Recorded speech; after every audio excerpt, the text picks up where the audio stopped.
Happy New Year. I'm Desmond Henry, Certified Financial Planner with Afflora Financial Life Planning. Now, whether or not you view last year as a financial success, the beginning of the year is a great opportunity to reflect and start with a clean slate for the year ahead. The best way to start the new year off right is to know where you stand now financially. You accomplish this by creating a personal balance sheet, also known as a net worth statement.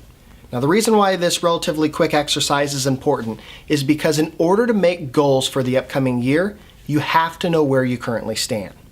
Here's a really quick walkthrough on how to put together your personal balance sheet. First, start out by listing all your assets. Now, I'll warn you that people tend to do this several different ways, which is completely okay. Personally, I like to separate my assets columns into 3 subcategories, beginning with my current assets. Think of money that you can get your hands on in case of an emergency, with or without a penalty, within the next 30 days.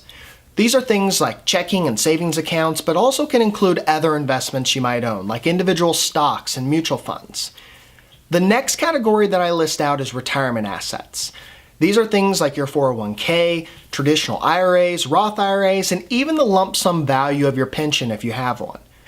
Lastly, I create an other assets category to capture things like the value of your home, cash value of your life insurance, and any vehicles you own. You may also include vanity assets like collectibles, jewelry, and antiques. I personally exclude vanity assets because chances are you won't get the value you think they're actually worth if you had to sell them, or there may not be a buyer. Now add these 3 subcategories up to get a total for your assets column. Next, we're going to list out all your liabilities or debts. I personally like to separate these out into short-term and long-term. The most common type of short-term debt is credit card debt. The next category is long-term debt, things like the mortgage on your house, vehicle loans, and student loans. Once you've done listing all your debts, add up the totals of the short and long-term subcategories to get your total liabilities. The last step is doing a quick calculation. Take your assets minus your liabilities to get your net worth. If you owe more than you own, your assets will be less than your liabilities, resulting in a negative net worth. But if you own more than you owe, your assets will be greater than your liabilities, resulting in a positive net worth.